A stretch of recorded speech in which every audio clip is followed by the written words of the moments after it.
Ah, les films de boxe, les films de combat, les films de dépassement de soi. Globalement, on aime tout ça, c'est super cool, tu vas voir un film, tu sors du ciné, t'as envie de tout casser, t'as envie de tout révolutionner, t'as envie de changer le monde, t'as envie de te dépasser, de faire du sport, enfin bref. C'est absolument incroyable, et en général, on est quand même beaucoup à aimer ce genre de film. Et d'ailleurs, ce genre de film, c'est plutôt bien, mais c'est aussi très prévisible. On peut même plus parler. Faut peut-être que ça se joue sur le ring.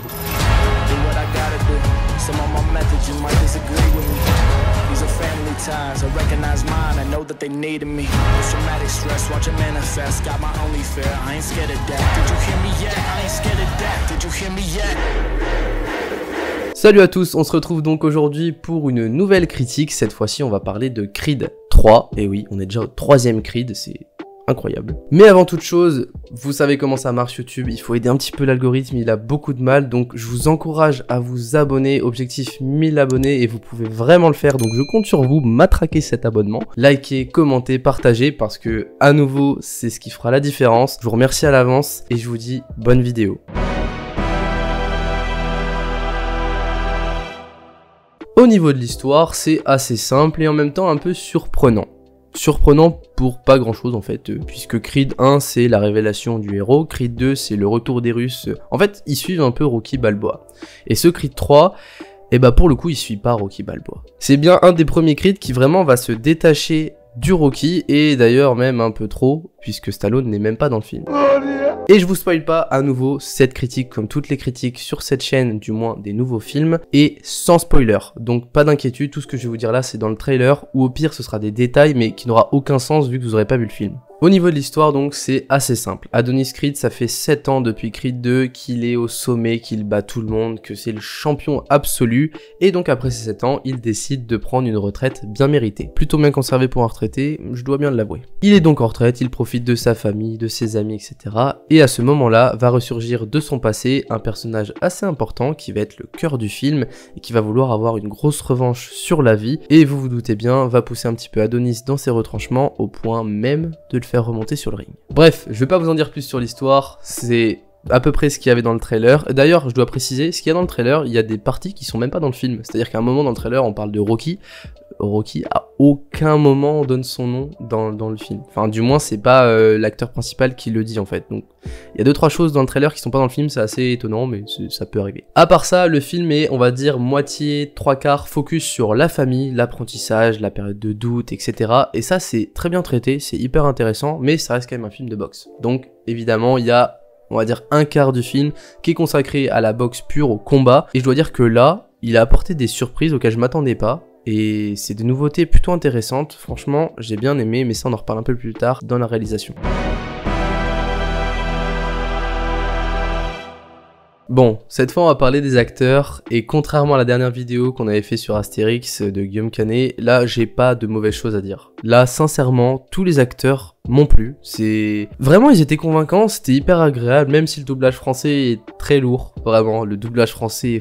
Et encore il n'y avait pas Stallone. Stallone je crois que c'est quand même le summum, le doublage français de Stallone c'est compliqué. Et en même temps sa voix elle est mythique hein, mais ça colle pas avec les lèvres, c'est catastrophique. Bref, à part ça les acteurs sont donc très bons, et en particulier la fille d'Adonis et de sa femme, j'ai oublié son prénom. En tout cas la fille, non pas Amara, elle est très douée, genre elle est hyper touchante cette actrice, elle n'entend pas, elle est donc muette, sourde et muette, oui ça va de pair. Et en fait le film est assez intéressant aussi sur ce point, puisque le réalisateur Michael B. Jordan, donc il fait quand même son premier gros film, il a décidé de mettre beaucoup de scènes où vous avez des paroles en langage des signes. Donc vous avez des sous-titres dans le film, mais en fait ça vous immerge un peu plus dans la famille, dans l'ambiance, dans ce qu'ils peuvent vivre, et c'est hyper touchant parce que ça intègre cet handicap dans ce film, et cette fois-ci c'est bien fait. En fait, ça va avec l'histoire, c'est intéressant. Disons que c'est de l'inclusivité, mais bien faite. Ça change des fois de ce qu'on peut avoir, et ce qui rend d'ailleurs certaines choses complètement imbuvables. Là vraiment c'est bien fait, c'est agréable, et l'actrice est très douée. Franchement la jeune actrice elle m'a hyper convaincu, et c'est hyper touchant les scènes qu'elle peut avoir avec son père ou sa mère dans le film, c'est vraiment bien. Adonis Creed joué par Michael B. Jordan, toujours aussi bon, toujours aussi convaincant dans ce rôle aussi. Sa femme, pareil, on voit d'ailleurs un petit peu l'évolution de sa carrière qui, du fait de son handicap, forcément a un peu changé. Pour ce qui est des autres personnages de l'histoire, notamment le rival d'Adonis dans ce film, franchement pareil, très convaincant, un monstre de musculature. C'est franchement impressionnant. À l'écran, des fois, tu te rends compte de la bête que c'est, et limite, ça aurait été tellement bien de le mettre face aux Russes de Creed 2. Je pense que là, on aurait eu vraiment deux mastodontes. C'était Godzilla contre l'autre truc bizarre là qui se bat. C'est vraiment grandiose. Donc en vrai, j'ai pas grand chose à ajouter sur les acteurs, mais je voulais quand même faire une parenthèse sur Sylvester Stallone, puisqu'il est pas dans Creed. Voilà, on est dans l'univers de Rocky. Sylvester Stallone n'est pas mort, hein, il va très bien. D'ailleurs, Rocky, juste, il est pas dans le film, genre, il est pas là. Et en fait, c'est scandaleux. C'est absolument scandaleux ce que Rocky, donc Sylvester Stallone, a été écarté du projet. C'est pas de la faute de Michael B. Jordan, même s'il est réalisateur ou autre. Ça vient apparemment de Irvin Winkler, donc qui serait le producteur et l'ayant droit des Rocky. Le gars n'a juste pas appelé Stallone. Il a dit bah non, Stallone, pas dans Creed 3. Ah bref, regardez cet extrait. But it's been such a real rough emotional ride, that's all. Yeah. And it really has. Now, if Michael B. Jordan, we come up with a story, I'll do Creed 4 with him as long as the other fella's not involved. Right. Et en gros, on voit bien que ça fait chier Stallone et qu'il est pas fermé à faire un Creed 4 parce qu'il a absolument aucun problème avec tout le monde. C'est juste Irvin, il peut pas le blairer, quoi. C'est terminé entre les deux, on dirait. Et c'est dommage parce que Stallone n'est pas là, ça enlève un petit truc. Et en même temps, très rapidement, on est plongé dans le film et on oublie un petit peu Rocky. Et vu que le film est assez personnel sur Adonis Creed, sur sa carrière, sur ses amis, sur son passé, et ça c'est hyper intéressant d'avoir le développement de son passé, et bah finalement Rocky n'est pas si indispensable que ça, on peut s'en passer. Ah, la réalisation. Là, pour un premier gros film de Michael B. Jordan, on peut déjà dire qu'il est bien meilleur que Guillaume Canet. Ah, désolé Guillaume, Guillaume Canet, ça devient la tête de Turc sur cette chaîne, mais vraiment, il m'a tellement saoulé avec Astérix que je suis obligé d'en rajouter une couche. Bref, Michael B. Jordan, pour son premier gros film, c'est super. Il a mis des nouveautés dans des films de combat que j'avais pas encore vu au cinéma et que j'ai vraiment aimé. C'était une prise de risque parce que, pour vous expliquer sans vous spoiler, les scènes de combat dans les derniers Creed et les Rocky, globalement, c'est des plans séquences, il y a un peu de zoom out, mais globalement, c'est ce qu'on a toujours vu. Sauf que là, Michael B. Jordan, dans un des combats, dans un round même particulier dans le film, on a une manière de filmer qui apparemment fait très penser aux animés. Je connais pas assez les animés, mais je vois ce que les gens ont voulu dire quand ils parlaient de ça, notamment Michael B. Jordan quand lui-même en a parlé. On a des moments de zoom, des zooms, de focus sur des petits détails, et c'est vrai que ça fait très graphique, très animé. C'est hyper intéressant à voir, et en fait ça rajoute de la vie à ce combat. Et d'ailleurs, ajouté à cela, il y a un moment, il y a un autre round en particulier où vous êtes un peu plongé dedans, il y a une atmosphère beaucoup plus pesante et on a vraiment le passé des deux personnages qui ressurgit et qui est graphiquement représenté. C'est-à-dire qu'on sent la tension, mais en plus des personnages du jeu d'acteur, on a tout le décor autour qui va évoluer par rapport à ça. Je peux pas vous en dire beaucoup plus, mais en tout cas, d'un point de vue réel, il y a vraiment 2-3 nouveautés qui sont hyper sympas et que j'ai vraiment apprécié artistiquement parlant. Mais bon, en dehors de ça, c'est quand même un film de combat, c'est assez classique, comme je vous disais au tout début. On n'est pas surpris, quoi, c'est toujours un peu la même manière de tourner, la même mise en scène, l'histoire est prévisible au possible, mais ça, bon bah, c'est un peu comme tous ces genres de films, c'est que tu sais déjà ce que tu vas voir, mais la manière dont c'est fait, ça peut suffire pour que le film soit bon. Et là, bah c'est le cas. C'est-à-dire que l'ADN du Rocky est toujours là, même s'il y a des nouveautés, et justement c'est intéressant qu'il y ait des nouveautés, parce que ça évite qu'on s'encroute dans un truc classique et que ça devienne chiant. Donc non, vous serez pas perdus. En gros, ce Creed, c'est un Rocky sans Rocky, et ça s'en sort très bien.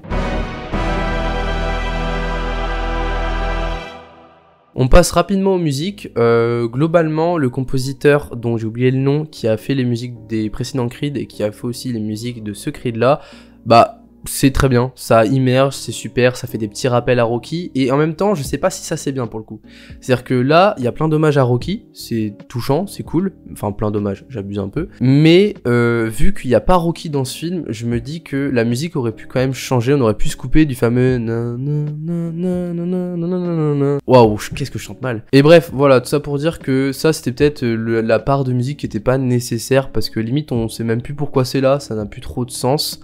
Même si l'esprit Rocky est encore un peu là, bah Rocky il est plus là. Donc voilà, faut s'y faire. Sinon, des musiques globalement du rap pour accompagner, pour parler un peu aussi du milieu duquel vient Adonis et son ami d'enfance. Donc franchement, toutes les musiques sont bien collées avec le film, ça vous met bien dans l'ambiance, donc rien à redire là-dessus, c'est bien rythmé. Et j'en ai déjà 2-3 qui sont mis à part pour mes séances de sport.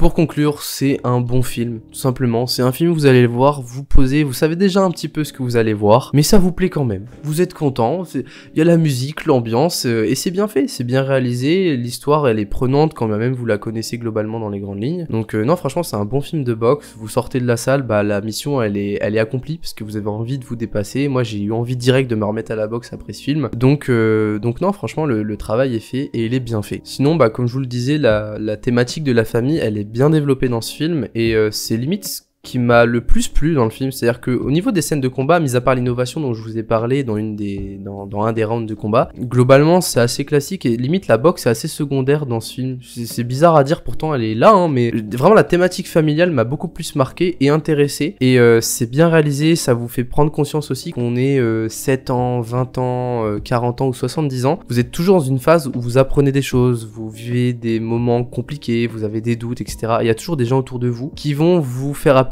la leçon, qui vont vous donner une leçon aussi, qui vont vous faire du mal, du bien, enfin bref, c'est une thématique d'ensemble sur la vie qui est assez intéressante, qui est bien traitée dans le film, et qui, quand on prend un peu de recul, bah s'applique très facilement à nos vies, et vous fait relativiser beaucoup de choses, donc franchement c'est assez sympa sur ce point là. Le film montre globalement l'importance de la confiance que vous pouvez accorder aux autres, du poids des choix aussi que vous allez faire. Comme je vous le disais, en fait c'est une thématique assez globale, c'est vraiment un film bon public, tout public, vraiment c'est du divertissement à l'état pur, c'est bien réalisé, et même si Stallone n'est pas là, ça reste un très bon film. Creed garde un peu cet ADN des films de combat qu'on a pu avoir précédemment dans le cinéma. J'ai passé un très bon moment, et honnêtement ce Creed 3 est aussi bon que ses deux prédécesseurs, donc rien à redire sur ce film, c'était bien, j'ai passé un bon moment. Donc si vous êtes amateur de boxe, de sport en général, ou si vous voulez voir un film assez divertissant qui aborde plein de thématiques très intéressantes et qui évidemment colle à la vie de beaucoup d'entre nous, bah n'hésitez pas à aller le voir. Et en tout cas, je vous remercie d'avoir regardé la vidéo jusqu'ici.